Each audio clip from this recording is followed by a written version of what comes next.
নমস্কাৰ মোৰ প্ৰিয় বন্ধু বান্ধৱীসকল মান্যা কুকিং এণ্ড ইটিং চেনেললৈ সকলোকে স্বাগতম জনাইছোঁ আৰু আজি এটা লৈ আহিছোঁ নতুন ৰেচিপি যাৰ নাম হৈছে তেতেলী দিয়া বইল মাছ আৰু এই ৰেচিপিটো খুব সোৱাদ আৰু মুখলৈ একেবাৰে পানী অহা তো আপোনালোকে আহকচোন মই কেনেধৰণে বনাওঁ ভিডিঅ'টো চাব আৰু যিসকলে তেতেলী খাই ভাল পায় তেওঁলোকেতো বহুত ভাল পাব আৰু যিসকলেও নাখায় এদিন এনেধৰণে ট্ৰাই কৰি চাবচোন ঘৰত বনাই তো আহক স্টাৰ্ট কৰোঁ আৰু তাৰ বাবে মই এয়া তেতেলী লৈছোঁ এইখিনি মই প্ৰায় ভালকৈ ধুই 30 মিনিটমান এনেদৰে পানী দি তিয়াই ৰাখিছোঁ আৰু এতিয়া মই এখন কেৰাহী লৈ ল'ম আৰু এইদৰে মই কেৰাহীখন এতিয়া গৰম কৰি লৈছোঁ আৰু এতিয়া মই ইয়াত দিম কেইটামান মেথি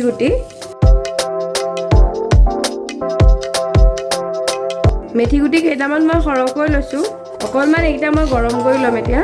আৰু এইখিনি মোৰ গৰম হৈ গৈছে এতিয়া মই গেছটো অফ কৰি এইকেইটা এটা মিক্সাৰ বাতিলৈ লৈ ল'ম আপোনালোকে যদি ঘৰত পটা থাকে তেতিয়া পটাটো পিচি ল'ব পাৰে নহ'লে মিক্সিত আৰু এয়া চাওক মই মিক্সাৰ বাতিটোলৈ এনেধৰণে মেথি গুটিকেইটা দি ল'লোঁ আৰু মই এতিয়া ইয়াতে দিম কেইফুটামান নহৰু আৰু অকণমান দিম আদা এইকণ মই এতিয়া পেষ্ট বনাই ল'ম আৰু এতিয়া মই বেলেগ এটা মিক্সাৰ বাতি লৈছোঁ আৰু এই মিক্সাৰ বাতিটো দি দিম এতিয়া মই কেইটুকুৰামান পিঁয়াজ আৰু দিছোঁ কেইটামান নৰসিংহৰ পাত আৰু এইখিনিও মই এতিয়া এটা পেষ্ট বনাই ল'ম আৰু তাৰ বাবে মই এতিয়া এই দুটুকুৰা মাছ লৈছোঁ আপোনালোকে পৰিমাণটো বেছিকৈ ল'ব পাৰে কিন্তু মই এতিয়া দুটুকুৰাই লৈছোঁ আৰু এতিয়া মই এই কেৰাহীখন লৈছোঁ ইয়াতে মই এতিয়া মাছকেইটুকুৰা দি দিম আৰু ইয়াত দিম এতিয়া হালধি দিছোঁ অকণমান নিমখটো মই সৰহকৈ দিছোঁ আৰু এয়া দিছোঁ ৰেড চিলি পাউডাৰ আৰু অকণমান দিছোঁ জিৰা ধনিয়াৰ পাউডাৰ আৰু ইয়াত দি দিম মই পিচি লোৱা পিঁয়াজ আৰু নৰসিংহ পাতকেইটা আৰু কেইটামান দিছোঁ গোটা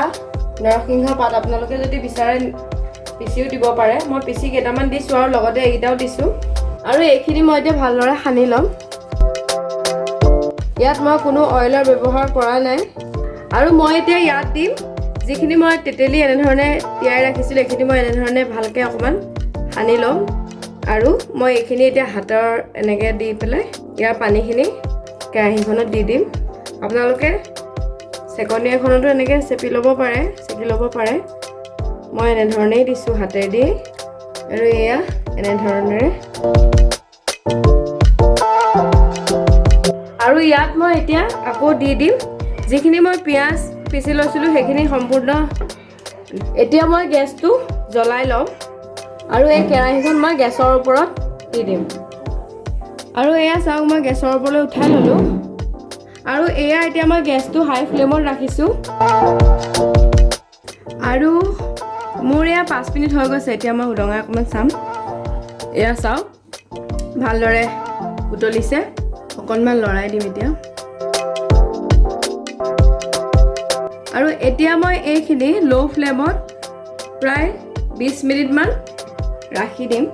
আৰু মোৰ প্ৰায় এয়া 20 মিনিট হৈ গৈছে আৰু মই এতিয়া ইয়াতে জলকীয়া দি দিছোঁ কেঁচা জলকীয়া আৰু এতিয়া ইয়াত মই দিম অথনি মেথি গুটি আৰু যিখিনি নহৰু লৈছিলোঁ তাৰ এটা পেষ্ট বনাই ৰাখিছিলোঁ সেইকণ মই এতিয়া ইয়াত এনেকৈ দি দিছোঁ এইকণ মই এতিয়া প্ৰায় শেষৰ সময়ৰ ফালে দিছোঁ যিহেতু মেথি গুটিটো বেছি সময় সিজাই দিলে তিতা হয় এতিয়া মই আকৌ এয়া প্ৰায় 10 মিনিটৰ কাৰণে ল' ফ্লেমতে ৰাখি দিম